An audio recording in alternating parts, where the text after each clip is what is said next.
Time for another edition of Sweet 16, our weekly conversation with Sky Sox manager Rick Sweet as the Sky Sox get ready to take on the Oklahoma City Dodgers in the second game of a 5-game series. And Rick, team came back from a 7-1 deficit last night, scoring 4 there in the 8th inning to tie it, 1 in the 10th inning to win it. Not a bad way to snap a 5-game slide. Well, anytime you get into a slide, you hope it's something like that gets guys back on track. Nobody likes to lose. It's no fun, and we've lost too much this year already. But it was a nice win, but we got to back it up. We got to come out and do it again. All that after a 2-hour and 15-minute rain delay. Takes a lot out of you. You go 10 innings in the ballgame last night at the ballpark for a heck of a long time yesterday. Well, and it's been that way all year. You've been with us at home and on the road, and you know it's been a long year. We've spent a lot of time. Last time we played these guys, we had 2 rain-shortened games. They won 1, we won 1. So it takes a lot out of you. It wears on you when you play as much as we play and have all the rain and weather we've had. It makes it doubly tough. Well, and it has been a tough stretch for the ball club last night, notwithstanding. What's your take on the team right now? Well, it's the same thing I've said all year. I like our team, especially offensively right now. You look at our offense and who we have and what we have, we should score some runs. We should do well. We just need to get that a little more on track, and we got to quit worrying about the weather and quit worrying about the wind and everything that goes with it. We got to keep them focused on just having good at-bats. Has there been a time this year when the manager has reached his boiling point with the ball club?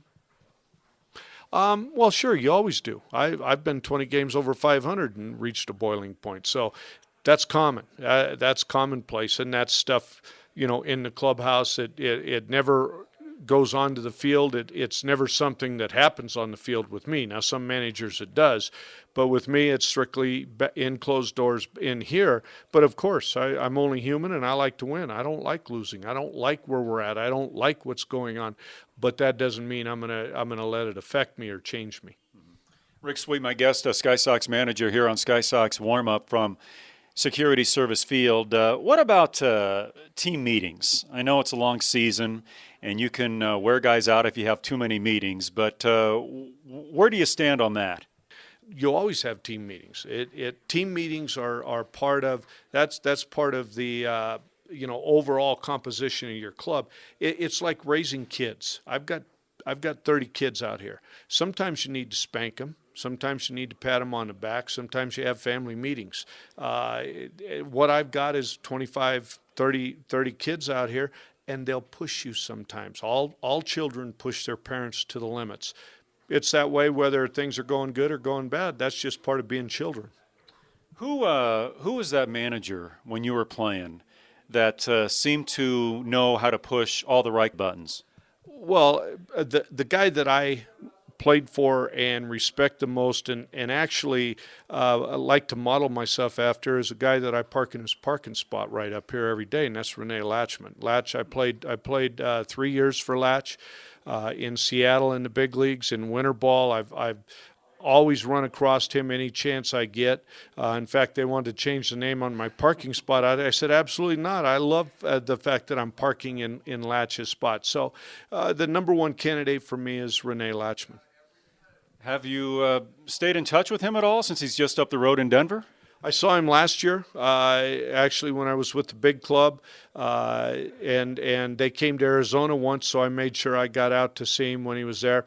I wouldn't say I stay in touch with him, but any opportunity I get, I make sure I look him up. I talked to him this spring training for quite a while. He's a good man.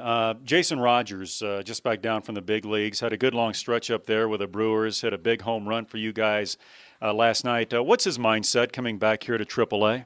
It was very good. He came back, he had a nice stretch up there, wasn't getting a lot of playing time. And you hate to see young guys not get playing time because they can lose their skills. They can lose their fire.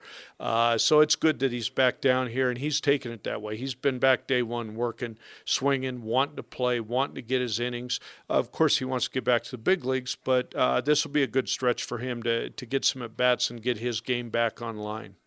Matt Clark was lifted during the game last night, replaced by Kyle Wren there in left field. What happened there? Well, he took a swing. He had a forearm tightness in spring training that he fought with the whole time.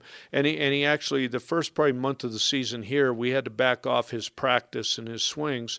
But it was getting healthy, and he was feeling really good. And then last night he took a swing. His hand kind of slipped off the bat a little bit and retweaked it a little bit. So I think he'll be okay, but we'll know more in a day or two. We had it, did X-rays, did an MRI just to make sure we knew exactly what it was. But I'm sure he'll probably be fine, but I haven't got the results yet. You had Matt last year as well in Nashville. Did you see as many shifts last year against Matt compared to what we're seeing this year? No, and teams didn't shift on him because we played in a different ballpark, quite frankly. Putting a shift on here and having him try to hit into the wind is just, it's like it makes it doubly tough for him. This ballpark is probably as bad a ballpark as you can have for Matt Clark. If he were playing in any other ballpark in the PCL, he'd probably have 20 to 25 home runs. But playing here with the wind and the shift added to that, it's made it tough for him, very frustrating for him. Well, the shift has become kind of in vogue now here in baseball. More and more teams are using it. What are your thoughts on that phenomenon? Just part of the game, just part of the dynamics of the game and the shifting of the game. They'll get away from it slowly, too, because players, the game's changing. It used to be all power, all pull, all power. They call it the medicated era, and we're going back to line drives, athleticism, learning to hit the ball the other way again. And as that changes, the shifts will become obsolete because guys are going to be able to go the other way and drive the ball better the other way, and the speed of guys. So I think it's a fad right now. It works, especially it works because it gets in guys' heads, probably more so than the shift itself. It gets in guys' heads to the point where some people, we should outlaw the shift. You can't go on the other side of second base. Well, that's the craziest thing I've ever heard. That would be a major change in the game, and I don't think we'll go that far. And they were doing it way back in the 1800s, too, so it's not new. But, hey, it was fun last night. Hopefully that's a start of a few more to come here. Yeah, we need to finish this up. We've had a bad stretch and not much luck. I'll be honest with you. I believe in the baseball gods. I'm a baseball gods guy. They haven't been smiling on us in the last couple of weeks, but the only way to get out of it is to please the gods, and you please the gods by playing good baseball and being a good baseball player, and that's what we're striving to do. Sounds good. All right, that's Rick Sweet, Sky Sox manager. More to come on Sky Sox Warmup from Security Service Field right after this.